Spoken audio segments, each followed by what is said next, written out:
So as I mentioned, we're going to focus on, as far as what I'm going to cover, I'm going to go over that lexicon exercise from last week because since it was an exercise, I figured for the sake of continuity, I should grade that as I do the Futato exercises, which is to say grade it for completeness rather than correctness. So everybody who completed it got full credit, but it is important to know how the lexicon works. And so I wanted to provide sort of like an answer key for people to check their work to make sure that they knew how to use the lexicon. So I'm going to go through that. That should only take maybe 5 minutes or so. And then I'll probably clip that and post it separately. And then I wanted to do a little bit on the PL because that's sort of a brand new kind of concept. I want to make sure that, you know, there's an understanding of what's going on with the PL functionally and formally. That is to say, like what it means, how we translate it, as well as what it looks like. And hey guys, I just realized that I didn't actually cover the meaning of the PL in the video conference. So I wanted to give you a quick note here. I actually like the way that Futato handles this. You may be frustrated that he really doesn't give you a lot of information about what the PL means and how it affects the meaning of the verb. But too many first-year grammars, I feel, try to give you too much information about this that isn't actually dependable. They will try to classify the sense of the PL as like it intensifies a verb, or they'll use terms like fientive or something like that. And all of that can be a little bit confusing, especially since it's not always true in every case. Sometimes the PL version of a verb just has a completely different meaning than the cal version. And so at this point, as first-year students, your best bet is actually to just go look up the word. If it's a word that you learned in the cal and you learned the cal meaning, just double check either the vocabulary section in your textbook or maybe looking it up in your lexicon. Just double check and see what is the PL meaning of this verb, because it may just be completely different and it's better to be safe than sorry. So I could give you generalized things like maybe katal means he killed and maybe kitail means he annihilated or he slaughtered or something like that. But I don't think that's actually very helpful when it comes down to translating. You're much safer by actually just checking your lexicon and seeing what this verb means or what it tends to mean in this stem, rather than trying to force some sort of extra PL sense onto a meaning that you've already learned. And then I feel like there was one other thing I wanted to go over, but I can't remember what that is now. So that's my plan. But as always, I want to prioritize anything you guys want to cover. So if you have something, let me know now or interrupt me at any time or throw it in the chat. I can see that right now as well. But until I hear otherwise, I'll go ahead and pull up the Futato chapter, lesson, whatever you call it. All right, so Futato starts off here with the strong roots, and then in 29 deals with some of the unique weaknesses that you'll see in the PL. We'll look at both of these lessons, and then once we look at the different forms, we'll talk about how to translate. So, primarily speaking, I guess he starts with the meaning of the PL. We're going to skip that. I think it's easiest to start with what the PL does to the cal form. I'm sorry, what the PL does to the perfect form, because the perfect is probably what we're most familiar with. And so what you can see here is, whereas in the cal, we have our 3 root letters, the cal is primarily marked by the vowel pointing of those 3 root letters. So in the cal perfect, you're going to get a kametz in R1, a patak in R2, and the only time those vowel letters are going to change is when you're adding suffixes that force sort of a re-syllabification of the word. That is to say, it forces the syllables to shift a little bit. So when we add a vocalic suffix, like the kametz-he of the 3-fs form, we're adding a whole new syllable here that actually begins with the lamed, and so the tet here is now open. So this is why the patak reduces in this form. So you still have your kametz in R1, but the patak has reduced to make room for this new syllable. When you add a consonantal suffix, the lamed does not get borrowed. This suffix, because it begins with a consonant, it can be its own syllable. And so the lamed stays with the tet, and you're able to retain that tet, patak, lamed form there. But because Hebrew doesn't like 3 full syllables, it tries to avoid that, and when it can't, what it's going to do is it's going to shift the accent in the word to a what we call pre-tonic position, where the that doesn't make sense. Sorry, wrong word. It's going to shift that accent to what we call a penultimate position. Penultimate has to do with which syllable of the word we're talking about. So the ultimate, or what we call the ultima, that's the final syllable. So in the 2ms form, the ultima, or the final syllable, would be the tav kametz. The penultima, or the penultimate syllable, would be the second to last. That's this tal. And then the antepenult, or the antepenultimate syllable, would be the kof kametz here. And so what Hebrew does oftentimes when you have 3 full syllables, you definitely don't want to have Again, there's always going to be exceptions, but it doesn't like the fact that you've got 2 full syllables before the accent. So that accent's going to shift back here and kind of make it easier to pronounce because you're using the stress. You're not saving the stress for the very end. You're kind of using it in the middle of the word. So instead of katalta, the accent moves back here and you get katalta. And that makes it a lot easier to pronounce because the final syllable here doesn't need as much stress, okay? So the reason why I go through all this is just to show you that throughout this paradigm, the Piel Perfect, the real distinguishing feature of the Piel stem or the Piel pattern is this Kometz patak. And the only time we deviate from that is when we get a vocalic syllable that forces a reduction of the patak, or we get this heavy syllable in the II-MP, this heavy suffix rather in the II-MP, which forces us to reduce the Kometz. But that Kometz patak pattern is indicative of the Piel stem, the Piel pattern in the perfect conjugation. What happens when we go to the Piel, as you may have seen from Futato, the Piel kind of gives you a clue to what is going on in the verb. You can see the Piel has an IE here, and so in the third person, the Piel, the vowels are hirik sere. All right, so in the 3MS form, you get hirik sere. In the 3CP form, you get hirik, and you get a shava here, but it's just like this shava because you've added a vocalic suffix we have to reduce. But you should understand that there is a sere underlying this R2 vowel in the third person. Now, when we get out of the third person, and again, you can see it here, it's reduced because we've added the Kometz he suffix. You don't see the sere. When we get out of the third person, that's going to default back to a patak, and so it's not going to be distinctive in the second and first person, that second root letter vowel, that sere. It won't be distinctive here anymore in the second and first person, but you'll still have the hirik in R1. And so that hirik in the first root letter, that's going to be what I would call your primary clue that you're looking at a Piel Perfect. A hirik in R1 is your primary clue that you're looking at a Piel Perfect. Secondarily to the hirik in R1, because I'm going to call this sere vowel, I'm going to call that tertiary. I'm going to call that a third level clue because it's the least reliable. It's the least consistent. In fact, it only shows up in the 3MS form, so you can't depend on it very much. The most dependable is going to be the hirik in R1. The second most dependable is going to be this dagesh in R2. So if you've got a hirik in R1 and a dagesh in R2, you almost certainly have a Piel Perfect form. And then you'll be able to tell which person number suffix, or which person and number it is from the suffix.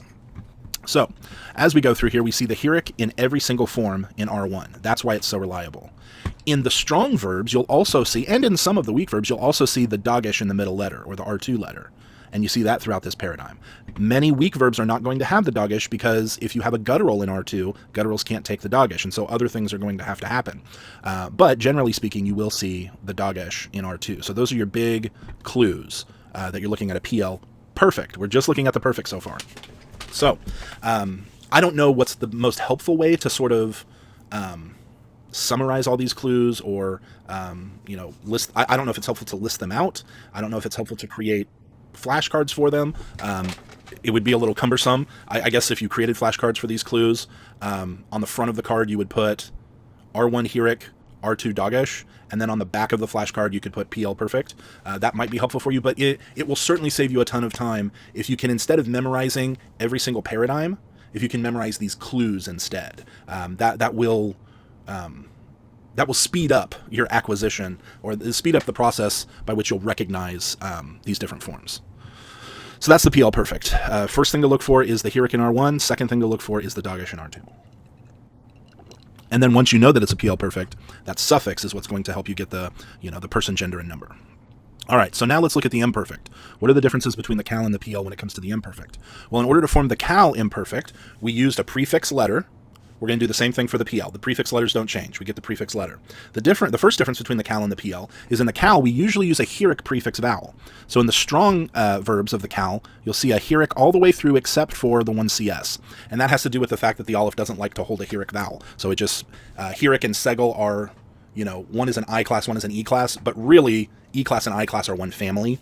So you'll often see them sort of interchange. That'll actually come up later when we look at some of the Piel weak verbs. You'll notice that where we expect a hirik in R1, it actually shifts to a sere. And we've seen that in some other places. So E and I class vowels are very closely related. But in the Piel, the prefix usually has a hirik. When we go to the Piel, you're going to notice that the prefix is going to be reduced. Now, usually that's going to be just a vocal shava. But for example, a guttural, like the aleph prefix letter, that doesn't like a vocal shava. And so what it does instead is it takes this hatef patach. But these are still reduced vowels. So if you've got a reduced vowel in your prefix, that is going to be your number one clue that you're looking at a Piel Imperfect a Piel Cohortative, or a Piel Jussive. All right, so those get you into the imperfect family. A reduced prefix vowel will give you a Piel Imperfect, Cohortative, or Jussive. And also we'll throw in participle, because that also, but participles tend to be more closely related to the perfect conjugation than the imperfect, but it's good enough to know that that reduced prefix vowel is your number one clue. All right, but we also carry the dagesh that we saw in the perfect conjugation for the PL. That also shows up in the imperfect conjugation. So when you have a PL imperfect, you can also expect, again, when you have a guttural in R2, this doesn't work. We'll look at what happens in that situation. But when you've got a regular letter in R2, you can expect to see a guttural there. So clue number one is going to be a reduced prefix vowel. That's going to tell you PL imperfect. Second clue, just like with the perfect, is going to be a dagesh in R2. Now you'll notice here that in the imperfect, that sere, or that E-class vowel, maintains throughout the paradigm, all the way down here. Now, when I say maintains, obviously when you add the vocalic suffix, it reduces, but you don't have that E-class to A-class shift that you had in the perfect. In the perfect, the sere, once you get out of the third person, is going to shift back to the patach. That doesn't happen in the imperfect. In the imperfect, it stays, you maintain that sere all the way through, except when you have a vocalic suffix. That's where it reduces. But it never shifts back to patach. All right. So, clue number one, again, I know I'm going through this slowly, but I want to reiterate this. Clue number one for the PL imperfect is going to be a reduced prefix vowel. We're actually going to add a new clue in here. So instead of 3 clues, we had 3 clues with the PL perfect. Hyrric in R1, dagesh in R2, E-class sere in the vowel of R2. But that only applied to the 3MS, so it wasn't very reliable. We're actually going to shove a new clue in that's going to bump the dagesh down a step. The most important clue for PL imperfect is the reduced prefix vowel. The second most important clue for the PL imperfect is going to be an R1 patach. All right. Now I say second most important because it's actually kind of tied with the dagesh. Anytime you have the dagesh, you'll have the patach here. When the dagesh goes away, this patach is going to shift. It's usually going to lengthen into a kametz. So keep that in mind, I guess. But about as reliable as the hyrric in R1 for the perfect is going to be the patach in R2. All right, or I'm sorry, the patach in R1 here. So first best clue is the reduced prefix vowel. Second best clue is the patach vowel in R1. Third most important clue is going to be the dagesh in R2. And kind of tied with, I guess all of these are equally consistent. Actually, the sere may be even more consistent here because it never shifts. But that sere R2 vowel is also going to be important. So if I were to list these out,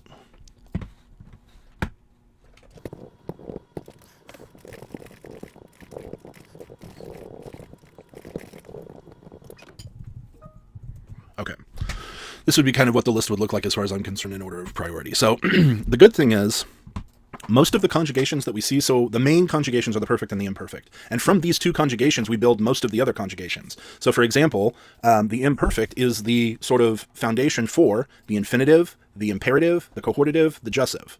The perfect tends to be the foundation for the participle. And so if we understand what's unique about these two conjugations, a lot of this stuff is going to apply to the conjugations that are related to them. So as we continue on, I'm not sure what Futato, oh boy, where he goes next, imperative. So as we look here at the imperative, the only real difference is going to be that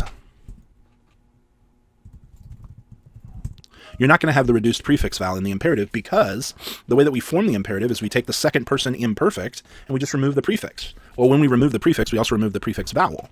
So you're not going to have that, but you will still have the R1 patach. You will still have, if it's not a II-guttural, you will still have the R2 dagesh.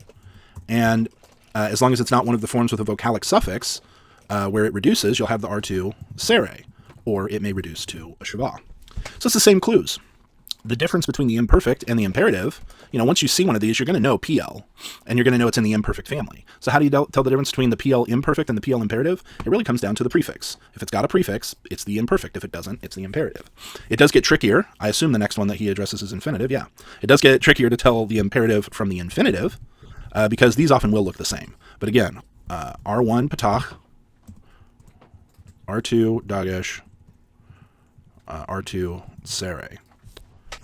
You're not going to ever reduce, that's a mistake, shouldn't say that. I was going to say you're never going to reduce this because there's no suffix, but we will actually see that you can add suffixes to infinitive constructs. It's just that They're not conjugation suffixes. They're actually subject or they're pronoun suffixes. So we'll see that later on. But again, the pattern is the same in the imperfect family. R1 patak, R2 dagesh, and then R2 sere. All right. The infinitive absolute, what's the difference here? Well, there may not be one. The infinitive absolute and the infinitive construct in the PL will often look the same. If there is a difference, it's going to be that the infinitive absolute insists on maintaining that holum. If you see a holum with a patak in R1 and a dagesh in R2, you know it's the infinitive absolute because the infinitive construct will have the sere. So if you see a sere, you know it's construct. Well, I shouldn't say that. If you see the holum, you know it's absolute. If you see the sere, it might be absolute or it might be construct. Different verbs are going to conjugate differently, and they're not always consistent. There are two different forms that will get used for the infinitive absolute. Sometimes it'll be the identical form to the construct. Sometimes it'll be a unique form with the holum. All right, but again, it's based on this. Patak R1, dagesh R2, sere potentially in the R3 there. All right, so for some reason he jumps to participles instead of going to cohortative. So let's look at the participles. Again, the way that we formed the participle with the cal was the participle, the holum sere pattern. We see that sere often disappears when you get outside of the masculine singular. Excuse me. But the holum is consistent. So the holum in R1 with no prefix tends to be your sign of a participle for the cal. When you get to the PL, and when you get to every other stem except for the cal, and we'll learn the nifal later, the participle is actually going to add a mem prefix. So if you can find some way to connect the mem with participle in your brain, whether that's some memory aid or whatever, when you see the mem on the front of a verbal root, start thinking participle. It won't be a participle 100% of the time, but just start associating this mem prefix with participle in your mind.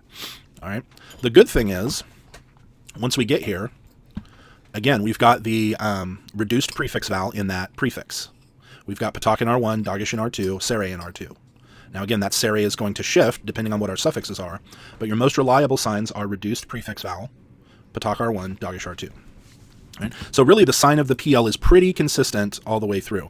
Next we've got cohortative, and cohortative is going to be just like the imperfect, except it's going to have the comma-te ending. Now, cohortative is only going to have the 1CS or 1CP prefixes, but again, you've got the reduced prefix vowel, patak in R1, dagesh in R2. All right, and then you add the comma-te ending. Jussive is going to look identical to the imperfect in the strong verbs, just like it does in the cal. The jussive looks identical to the imperfect in the cal when you have a strong verb. The jussive in the PL looks identical to the imperfect in the PL when you have a strong verb. Reduced prefix vowel, patak in R1, dagesh in R2. All right, so those are the formal differences between the cal and the PL when it comes to the strong verb. That is, I know that we're doing both strong verbs and weak verbs this week, and this would have been great to put in an early in the week announcement. I know my announcement was very late this week, but mastering what we've covered so far here is foundational. It is super important to really know these clues that we've talked about before you start looking at the weak verbs. Because for the most part, the weak verbs in the PL are going to be related to the dagesh. The only real weak verbs that you have to worry about that get tricky on you tend to be the ones that don't have the ones that have a guttural in R2 because of that dagesh. Fortunately, the irregularity that causes is very predictable. When you get a weak verb that doesn't have, or that has a guttural in R2, it's a very predictable irregularity. It means that guttural will not have a dagesh, which you expect, and it means that the R1 vowel will lengthen. Very predictable irregularity. That would be the first weak verb that I would master, is the II-guttural, because that's the one that is closest related to the strong verb. So when we get here to weak roots, he starts with the II-guttural. And you can see here what happens. When you've got a strong PL perfect, Hirik in R1, dagesh in R2. When you have a weak, or a II-guttural, PL perfect, this Hirik is going to have to lengthen to a sere, because there is no dagesh in R2. And so instead of expecting a Hirik in R1 in the PL perfect, you're going to expect a sere in R1, which is basically a sere is a lengthened Hirik. You have a sere in R1 and no dagesh in R2. And you'll see that all the way down here. The reason, when you have these blank forms, the reason why they're blank is because these, this is Futato's way of saying you will never see, doesn't apply here. He's just putting these two together. The reason why these are blank is because in the perfect, which is what these two columns are, the 3FP and the 3MP are identical, so it doesn't make sense to repeat the form. All right, so ignore what I was going to say there. But again, for the II-guttural, the primary irregularity is going to be in the perfect. Your R1 Hirik is going to shift to an R1 sere because of the loss of the dagesh. It's a very predictable irregularity. Let's apply that same weakness to the imperfect. You'll still have your reduced prefix, but your R1 patach, which you expect in the Piel Imperfect, is going to lengthen to an R1 comets. So again, the lack of the dagesh results in compensatory lengthening of the preceding vowel. Very predictable irregularity. If you can kind of get your head around that, this is not going to throw you off. Now, most students have trouble with these because when they first learn the PL, the most distinctive part of the PL for most students tends to be that dagesh. And so they really anchor their recognition of the PL on that dagesh. That's why I emphasize this should not be your first clue. This is not your most important clue. This R1 Hirik should be your most important clue for the Piel Perfect. And your R1 Patach should be your most important clue for the Piel Imperfect. The dagesh is secondary. But going back here to the II-gutturals, if you're prioritizing your R1 vowel over the dagesh, it's not going to throw you off as much when you don't see that dagesh. You are going to notice a different vowel, but one of the things that you can do is just note in your, again, if you do this as a list, if you do this as flashcards, whatever's helpful to you, it's just good to have this information connected in this way where the PL Perfect, R1 will have a, let's call it a hirish/sere, and R2 will have a dagesh when it's not a II-guttural, okay? Maybe it's better to do it like this. Instead of dagesh in parentheses, let's put it this way.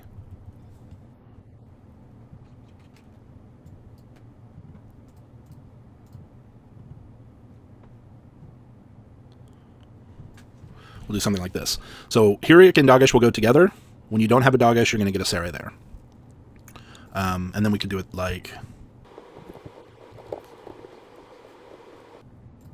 So that in the imperfect, when you have a dagesh, you can expect a patach. When you have a patach, you can expect a dagesh. But when you don't have the dagesh, you're going to see kamets.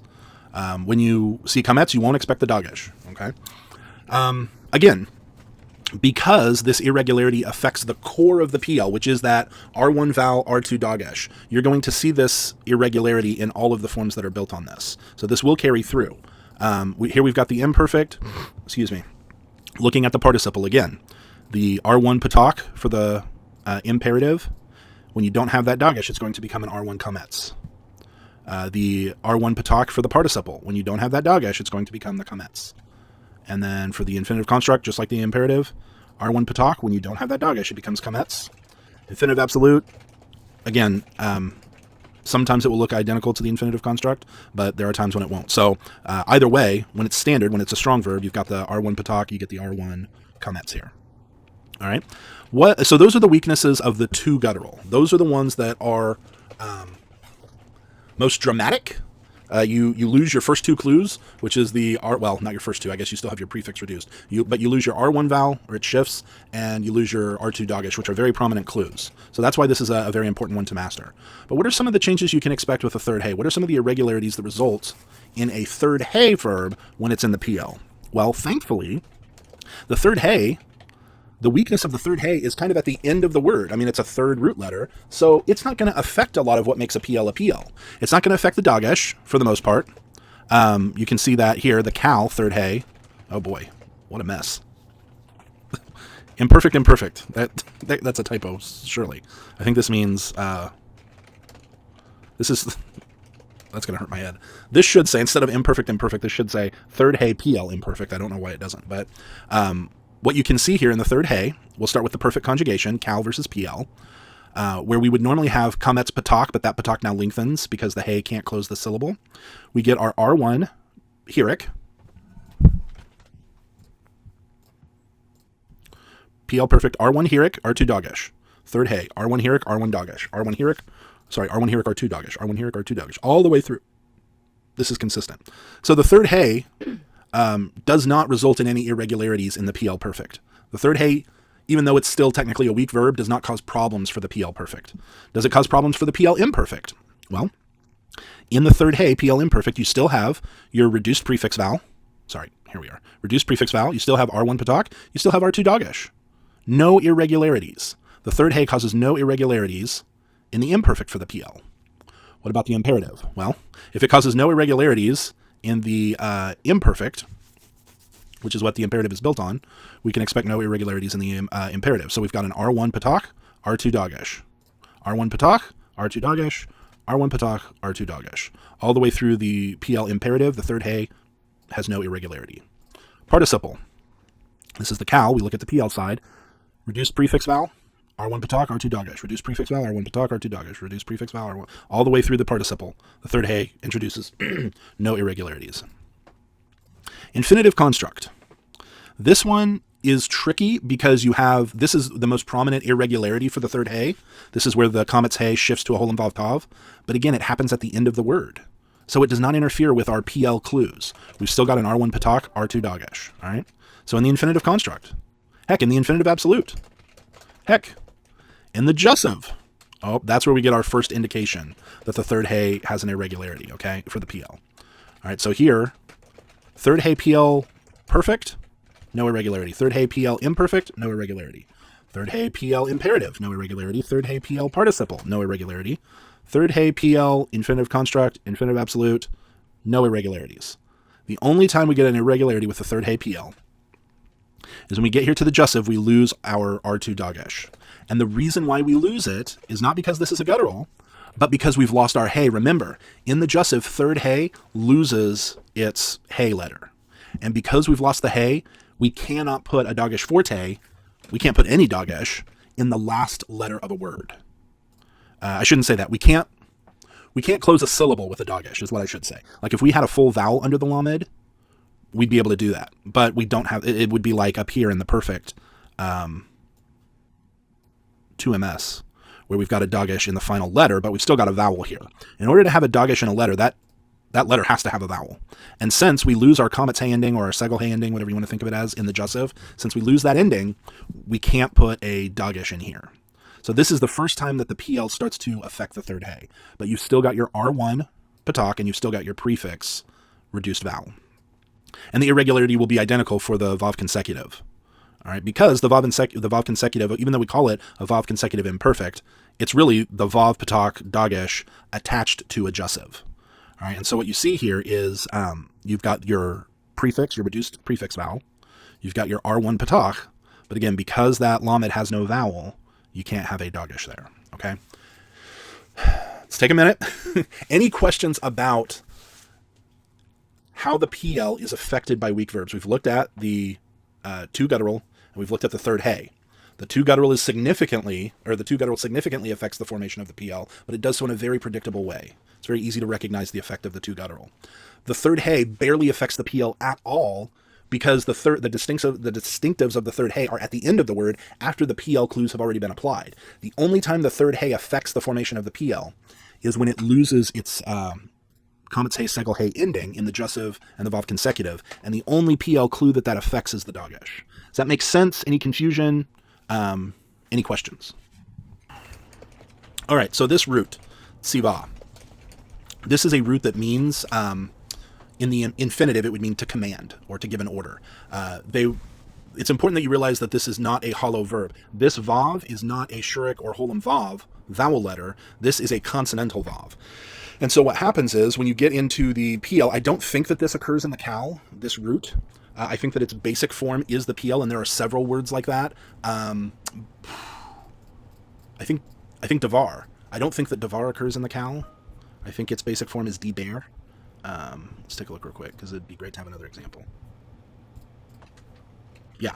So it's listed here in the cal form, but I don't think it occurs in the cal at all. It's always going to occur in the PL. So you're going to see it as debear rather than davar. All right. So all that to say, there are several Hebrew verbal roots that don't have a cal form. They just never appear in the cal. And so their basic form, their most common form, is going to be in the PL or maybe in the hifil or some other pattern or stem. So when you see this root, it will usually be in the PL form. And in the PL form, it's going to mean to command or to give an order. He notes here that the tzadeh vav hey root you have seen in the word for commandment, mitzvah. Here, the mem does not represent a participle. The mem is just, the word for it is nominalizing. It nominalizes this root. It turns this root into a noun. But the word mitzvah comes from this root. So it should be easy to connect tzava, or tzive, with mitzvah that you've already learned. Okay. All right. In verb forms from this root, Oh, yeah, that's why it's important, because you're going to see in the PL a dagesh in this vav. It's very important that you realize that that dagesh is not a shurik. And there's an easy way to tell that it's not a shurik, because if you look at these forms, every single shurik that appears has its own vowel. So if this were a shurik, how does a shurik have a kametz? How would a shurik have a hirik yod? How would a shurik have a segel? That's how you know this isn't a shurik. This is a consonantal vav with a dagesh. So you would pronounce this as tsiva. This one would be tsiviti. This one would be yetzaveh. This one would be metzaveh. And then the constructs, these are tricky because here the vowel is actually a holum, and so it kind of looks like a holum vav and a shurik put together. But again, anytime you see a vav with a dot, if it has its own vowel, you know that it has to be a consonant. It is not a shurik or a holum. So this would be savot, savot. That sounds familiar. And then this would be savot written, this is called plene, the full form. So here it's written defectively, here it's written in its full form, and you can see the difference. This vav has a dagesh because its vowel letter is holum vav. All right. So this may be a very confusing form to look at, but you know that this is a holum vav because, I guess you have to start at the front. So the first one, you know that this is a consonantal vav because if this were a shurik, the sade would have two vowels. A sade is not going to have a patak and a shurik. So this is consonantal. Since this is consonantal and it has a dagesh, it needs to have its own vowel marker, or at least a silent shava or something. And the only thing it would have would be this vav holum, or holum vav. If you were to think, well, maybe just the holum is the vowel, and the vav over here is consonantal, well, then this vav has no vowel, or vowel marker, or silent shava. So the only reckoning of this mess of a word here that makes sense is to call the first vav a consonantal vav with a dagesh, and to call the second vav a holum vav. The more exposure you have to Hebrew letters, the quicker you'll recognize what's going on here. But I can imagine first year you see a form like this, and it's just like, I don't know how to pronounce that. This would be tsavot. So tsavot. Savvot. All right. And then this one, same thing, savvot. You've got that. A lot of people, when they pronounce the doubled consonant, they don't actually double it in their pronunciation. I'm saying savvot for clarity, but if I were reading this, I would just say it's savvot and savvot. They would be pronounced the same. All right. So that's the last thing in the Futato lessons. I want to make sure. Oh, here's my chat. Okay. Okay. So that's everything from the Futato lessons. Any questions left about the PL lessons? We could go through some exercises, but I don't want to spend too much time on that, especially if you guys haven't done any exercises yet. But let me know, otherwise we'll jump over to the lexicon worksheet. All right, try to zoom in on this a little bit here. So the idea here was, kind of like you're reading your Hebrew Bible at the end of this course. Maybe you want to read through something in Genesis, for example, Genesis 3:1. Now, obviously, you're not going to know all of the words in this verse because you've learned a very, short list. I know it doesn't seem short, probably 400 words over the year, but relative to the total number of words in the Hebrew Bible, it's a very small list of words that you do know. So inevitably something's going to pop up here that you haven't had a chance to learn yet. And that's why it's important to know how to use a lexicon, because frankly, I've been reading Hebrew we're coming up on 10 years, and I don't know all of the words in the Hebrew Bible. So, most likely you're always going to need to have a lexicon with you. So this assignment is a short assignment to just kind of walk you through how to do that as you're reading through Hebrew. So use your lexicon to answer the questions below concerning this passage of scripture taken from the Hebrew text. You may want to turn off your spell checker, because if you don't, you'll see squiggles everywhere. Okay, so here, as we go through this text, we've got veha nachash, and I already am not sure, as a first-year Hebrew student, what I'm looking at. I see a vav shava at the front, and then I see a hey patak dagesh, so perhaps I've got a noun here. If I take off the vav shava and I take off the hey patak dagesh, which would be and the, then I would be left with nachash, but nachash is not a noun or an adjective or frankly a verb that I've run into, so I'm going to have to look this up. All right, so this says, look up, okay, so I guess we're not going in order here. This just picks a word that you haven't seen. Look up the word arum, okay? So where's arum? Here we go. Veha nachash haya. Now I do know haya. Are you laughing at haya? Okay. Veha nachash haya arum. Okay, so what is arum? This says, look it up. There are 3 possible meanings listed for the word. What are they? Okay, so I'm going to come over to my lexicon and I'm going to look up arum. And I don't want to be too remedial here, but if you guys haven't cracked your lexicon all year, then this will be helpful. The way that I look it up is I come over here and I try to figure out what the root is. Now, thankfully, this is likely going to be the root. This is likely uninflected. I don't notice any prefixes or suffixes that would have changed what I suppose the root to be to what I see here? I can probably just look this up. So I'm going to go to ayin, and I'm going to look through ayin until I get to ayin resh. So as I come over here, I know this is tiny, but I'm going to click on the ayin. And then I've got all of these headings. These headings are similar to what you would see at the top of your lexicon in a printed lexicon, as sort of like letting you know, hey, this is every entry from Ovadiyahu to, actually from Av to Ovadiyahu. In this lexicon, the beginning word, the beginning head word is on the left, and then the right is the ending head word. Some lexicons flip that, which gets real confusing. But here I've got ayin bait. I'm looking for ayin resh. So I'm going to keep going down. I've got ayin vav, ayin zayin, ayin zayin, ayin yod, ayin kaf, ayin lamed, ayin mem, ayin nun, getting closer, ayin nun, ayin pei, ayin sade, ayin kof, ayin resh. And this actually goes from ayin kof resh to ayin resh bait. But what I need is ayin resh vav, and that's going to be after ayin resh bait. So I'm going to go down here. Yeah, it's going to be after ayin resh bait. So I go down here, ayin resh bait through ayin resh vav ayin. Why does it keep doing that? So this is actually later in the alphabet than what I need. I need ayin resh vav bait, and this goes all the way to ayin resh vav ayin. So I'm going to click here on this little arrow, and that's going to give me individual entries.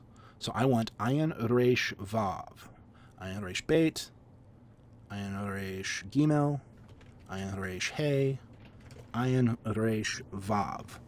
And I want ayin resh vav mem, ayin resh vav dalet, ayin resh vav hey, ayin resh mem, or ayin resh vav mem. Now, I could say, oh, well, this is really, really close. Mine has a shirk, this has a holem vav, so this is probably my root. But actually, if I go down one, oh, okay, so here we have, this is actually the word I'm looking for. So I'm going to actually click here to see what it says. Okay, and this is very interesting because you can see how similar these two words are. And I'm going to take a detour, as I'm often accused of doing. I'm going to go directly to the Hebrew text. I'm going to point something out to you here. All right, so here's 3:1, that verse we're looking at. V'hanachash haya ahrum. And we saw over here that ahrum means subtle, shrewd, or clever, but it's very, very similar to ahrom, which means naked or undressed. And sure enough, if you've got a good memory of Genesis 2, if we go up here to the last verse, Vayihyu Shenehem, this says, and the two of them, this is from Hayah, but it's a Vav consecutive on an imperfect or Jussive, so it means the two of them were Arumim. Now that's unfortunate because here Arumim has the shurek, which I didn't expect. I expected this to be Aromim. But when I hover down here at the bottom, you'll see these these cheats pop up that kind of parse it out for me. As I hover here, it tells me the head word is Arom, which I guess it certainly makes sense. I wonder what the A thing says. Yeah, that's not helpful. But it's pointed as Arum, but this is recognizing that it's probably the word naked, because it says they were naked. The two of them were naked, the man and his wife. Velo yet bo shashu. Okay, this is from the word bosh that we've recently learned, and this basically means they were not ashamed of one another. Between themselves, they were not ashamed. They were naked and unashamed. Okay, but you're supposed to pick up on arumim and arum here. Okay, the connection between these two. Now, this certainly doesn't mean shrewd or clever, because why would they be ashamed of being shrewd or clever? That doesn't make sense. The natural reading here is naked, that they were naked, but they were not ashamed. Well, here, Hanachash was shrewd. He wasn't more naked than all the living things of the field. He was more clever. He was more shrewd than all the living things. But it's a very similar. It would sound similar and it looks similar. So again, tangent over. I just wanted to point that out. So it says here, go look up this word ahrum. There are 3 possible meanings listed for the word. What are they? They are subtle, shrewd, or clever. All right, and it says here that. Well, we won't. Okay, I was going to get distracted again, but we'll just keep it here. So the answer here for number 1 should be subtle, shrewd, clever. Number 2 says the word kayat, which we see here, v'hanachash haya arum michol kayat hasadeh. The word kayat is based on the root chaya, kaf patak yod with a dagesh, kametz hey. Look up the word chaya and answer these questions. So again, we have to look up chaya. We're going to start with the chet. We want chet yod hey. So we're going to click on chet, and we want chet yod. So we've got chet dalet, chet vav, chet tet, chet yod. All right, here we have chet yod lamed. We want chet yod hey, so we're going to go up one. This goes from chet tet to chet yod lamed. And chet yod hey is before chet yod lamed, so we're going to click on this one. We're going to look for chet yod. Here we go, chet yod. Now we want chet yod hey. Chet yod aleph, chet yod dalet, chet yod hey. All right, now unfortunately, this is not, oh, here we go. Because we want chet patak yod with a dagish comets hey. This is the root of the verb chaya, stay alive or be alive, but that's not what we want. We want chaya down here. All right, this is the word for animals. All right, so here the lexicon entry says that chayat, so here we have chaya, and then we have chayat. It says that chayat, it has the CS, construct state. Now, fortunately, because I have an electronic lexicon, it's real easy to look up what CS means. If you don't have an electronic version, you'll need to go up here to the introduction, where he's going to give you your abbreviations. Hey, do you guys remember when I said this would only take 5 minutes? That's funny, isn't it? Maybe they're at the bottom. Where are the abbreviations? Maybe it doesn't have an abbreviation section in mine, because mine is electronic. Usually abbreviations will be at the beginning, so that's where I would look. But anyways, going back down here to chaya. All right, what does CS mean? It means construct. This is the construct form, which when we have a noun, a feminine noun that ends in comets hey, we expect the singular construct to end in patak tav. So that's normal.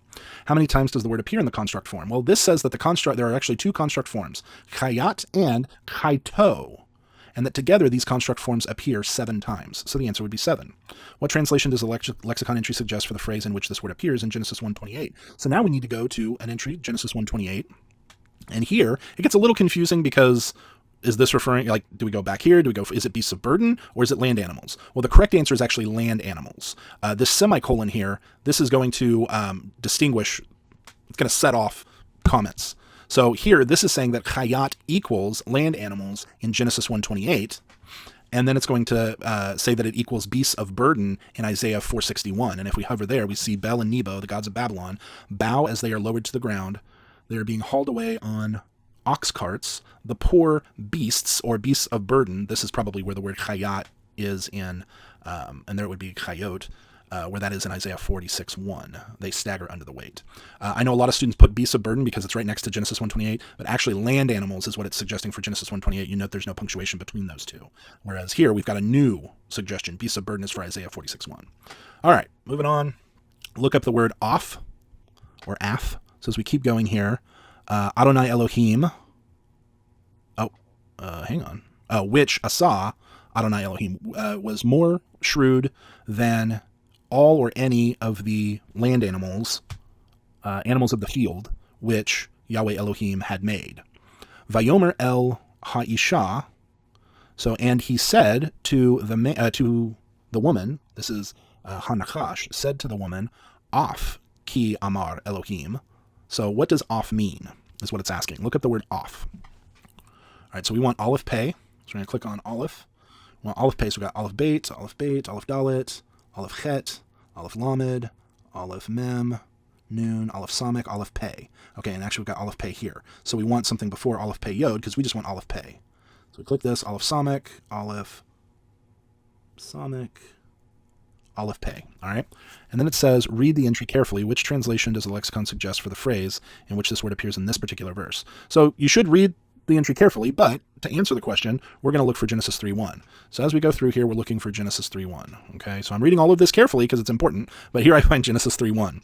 And right before Genesis 3:1, it suggests, has God really said? You see here, Af ki amar. Well, that's what we had up here, Af ki amar. And this is saying that the entire phrase, Af ki amar, means has God really said? So the answer, what translation does for the phrase, okay. So this, you would give the whole phrase here. You would say, has God really said, is your answer to number 3. But that is translating off as really. That's the function of off here.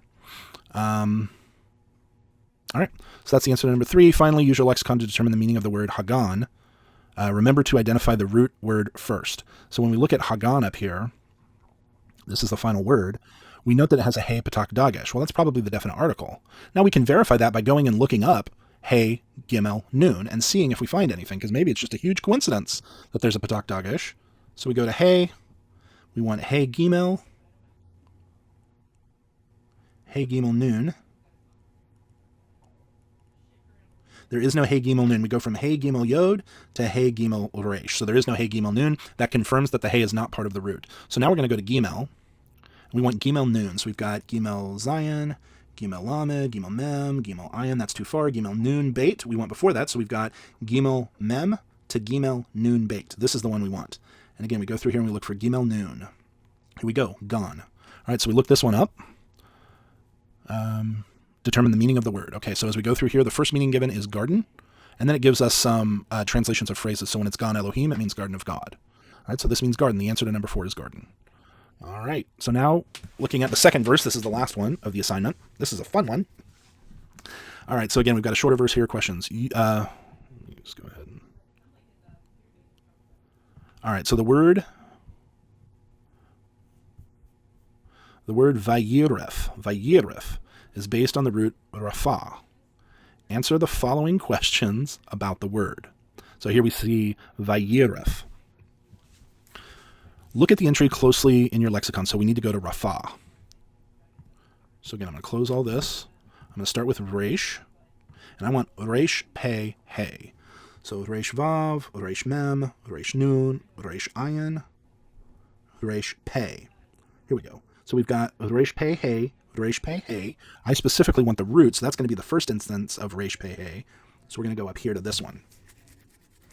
And looking here, we see reish pei dalet, reish pei hey, with the kametz. This is the verbal root. All right, look at the entry closely. Identify the form. So I'm assuming that means this form, as either kal, nifal, piel, or hifel. And even though you guys would not have learned these stems yet, you're going to find out which one it is by looking at the spelling. So here we've got a Hirik prefix letter and a segel under the R1. So that's what we're looking for here. Hirik prefix letter. Here we go. So this is imperfect. Yir peh, this is the imperfect, but this is the vav consecutive form, which is related to the Jussive. Vav patak dagesh, yod hirik, reish segel peh. That's exactly what we have here. So this form right here is the kal vav consecutive form. All right, so we would answer here kal. Find the specific form from the Hebrew text in the entry. That's this one right here. All right, so we know it's kal. It's not nifal. Nifal would be down here. It's not piel. These are the forms of the piel. They're all different. And hifil down here. So a lexicon is usually, when you get to a verb, it's going to be laid out by pattern or by stem. So it's going to start with the kal, then it'll usually give you the nifal, the piel. If there's a pual, which is the passive form of the piel, it'll list that. And then the hifil. And the passive form of the hifil is the hofal. It'll list that. And then the hitpael, that's the final sort of, that's like a reflexive. So this would be if rafa means to relax or desist or become slack, the hitpael would be like relax yourself or something. So look at the entry, identify the form as this is kal. What are the possible meanings of this word in the kal form? In the kal form, it can mean become slack, it can mean relax, it can mean desist. Here, it's the 3ms form. So this would be, he, and it's vav consecutive on the Jussive, so it would be something like he became slack, or he relaxed, or he desisted. Now, it's interesting because after this, it says min from, which means that this verb is often followed by the min preposition, and sure enough, we have mem hirik dagesh. This is actually the full preposition memenu, so from it. All right, so what else do we have here? What are the possible meanings? We covered that. What can the word chetan mean? All right, so chetan we see here. This is chet tav nun. So we're going to go over here to chet. We want chet tav. So here we've got chet shin and then chet tav, but we want chet tav nun, so it'll be down here. All right, so we've got chet tav aleph, chet tav yod, chet tav mem, chet tav nun. All right, so this form, chet tav nun, this is a root, so this will be the verbal form. Where am I at? Chet tav. The fact that this is reduced in R1 tells me that this is probably not a verb. So I'm going to keep looking for entries that have here we've got chet. Okay, so we're getting close here. Oh, here we go. Okay, so the chet, tav, nun, kametz is the full form, but in construct we get this form. All right, so this is actually a construct form, which means that it means son-in-law or bridegroom of something, because it's in construct. So this would be bridegroom of or son-in-law of damim. Now, damim is from dam. Dam means blood. Interestingly, it's in the plural, which doesn't happen in English. Son-in-law of bloods, or bridegroom of bloods. That doesn't make a whole lot of sense, but perhaps, and I'm not going to go look up damim here because it's not in the assignment, but it would be interesting to look up damim and find out what does dam mean when it's in the plural. All right, so what does it mean? It means son-in-law or bridegroom. What form is it in here? It's in the construct form. Identify the root word in la mulot and look up its lexicon entry. Hint, that's a plural ending on the word. So we see the holum tav. It's not a holum vav tav. It's a holum tav, but the assignment is telling us that means that this is the feminine plural ending. So it would be la mul, but this lamed has a patak dagesh. So that's an indication that this is probably a prepositional lamed with a definite article. So this would be like to the or for the mul. So I'm not going to look up lamed mem. I'm going to look up mem vav lamed. All right, so let's go do that. All right, so we've got mem vav samek, mem hey, mem vav. So it's going to be here because it's going to be after mem hey. We want mem vav, but mem vav lamed is before mem vav samek. So mem vav tav, mem vav kaf, mem vav lamed. Okay, so we've got a root. This is a verbal root, but then we've also got mol and mul. So we'll have to look through here and see what's going on. So this is a verbal root in the cal. It's a verb that means circumcise, but that would make it hollow because in the perfect it loses the vav, so that means it's a hollow verb. But we've got the shurik here. So if it is a verb, it must be built off of the infinitive or off of the imperfect family, but there's no prefix, so it must be an infinitive or an imperative. Now, it's probably an infinitive construct if it's one of those, because the imperative is not going to have the lamed preposition on it. However, we also saw that mul has its own entry. Now, we can see here from the entry that imperfect, oh boy. Nope, that's the vav consecutive. So this actually never occurs in the imperfect unless it's vav consecutive. So we don't know whether this is a shurik hollow verb or a holum hollow verb, but mul has its own entry. And since it's a plural ending, the ot, then we're probably looking at the noun. So mul or mul, going through here first, it's a substantive. That means it's a noun, and it can mean front. Uh-oh. I can already tell this isn't what we want.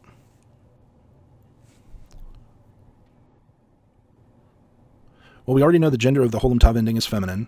What would the singular be? Ah, thank you. That's what I've forgotten. We actually want mullah, because if it's mulot, the singular would be mullah.